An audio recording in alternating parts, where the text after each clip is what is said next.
সংযুক্ত আরব আমিরাত ওপেক এবং ওপেক প্লাস জোটের সদস্যপদ থেকে বের হয়ে যাওয়ার ঘোষণা দিয়েছে। ১ মে থেকে এই সিদ্ধান্ত কার্যকর হবে বলে জানানো হয়েছে। এই পদক্ষেপকে বৈশ্বিক তেল বাজার এবং ওপেক জোটের জন্য গুরুত্বপূর্ণ পরিবর্তন হিসেবে দেখা হচ্ছে। বিশেষ করে সৌদি আরবের নেতৃত্বাধীন এই জোটের ওপর এর প্রভাব নিয়ে আলোচনা চলছে। বর্তমানে বিশ্বজুড়ে জ্বালানি বাজার যখন ইরান যুদ্ধজনিত সংকট ও ভূরাজনৈতিক অস্থিরতার মধ্যে রয়েছে, তখন ইউএইর এই সিদ্ধান্ত আরও গুরুত্ব পাচ্ছে। ইরান যুক্তরাষ্ট্র সংঘাতের কারণে হরমুজ প্রণালীর পরিস্থিতি অস্থিতিশীল হয়ে পড়েছে, যার ফলে উপসাগরীয় দেশগুলোর তেল রপ্তানি কার্যক্রম মারাত্মকভাবে ব্যাহত হচ্ছে। বিশ্বের মোট অপরিশোধিত তেল ও তরল প্রাকৃতিক গ্যাসের প্রায় 1/5 এই গুরুত্বপূর্ণ জলপথ দিয়ে পরিবাহিত হচ্ছে। ইউএই অভিযোগ করেছে যে চলমান সংঘাতের সময় অন্যান্য আরব দেশগুলো তাদের নিরাপত্তা ও আঞ্চলিক স্বার্থ রক্ষায় যথেষ্ট ভূমিকা রাখছে না। এই প্রেক্ষাপটে দেশটি ওপেক প্লাস থেকে সরে যাওয়ার সিদ্ধান্ত নেয়, যা আঞ্চলিক জ্বালানি রাজনীতিতে নতুন উত্তেজনা তৈরি করেছে। ওপেক প্রতিষ্ঠিত হয় ১৯৬০ সালে ইরাকের বাগদাদে। এর মূল লক্ষ্য ছিল তেল উৎপাদন নীতিমালা সমন্বয় করে বৈশ্বিক বাজারে স্থিতিশীলতা বজায় রাখা।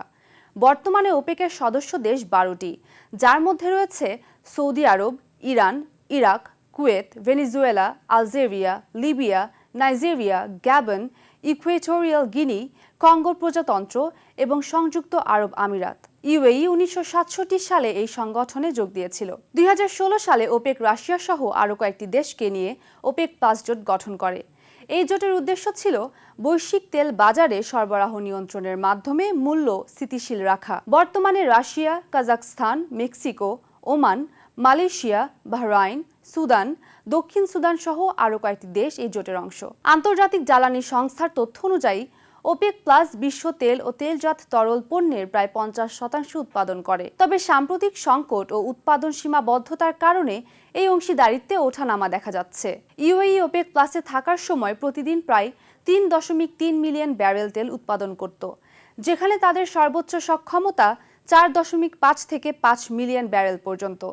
সৌদি আরবের সঙ্গে মিলিয়ে এই দুই দেশ জোটের অতিরিক্ত উৎপাদন সক্ষমতার অন্যতম প্রধান উৎস হিসেবে বিবেচিত হতো। তবে হরমুজ প্রণালীর অস্থিরতা এবং রপ্তানি বাধার কারণে উপসাগরীয় অঞ্চলে তেল সরবরাহে বড় ধরনের ধাক্কা লাগে। মার্চ মাসে ওপেকের তথ্য অনুযায়ী এই অঞ্চলের উৎপাদন ফেব্রুয়ারির তুলনায় প্রতিদিন প্রায় ৮ মিলিয়ন ব্যারেল কমে যায়।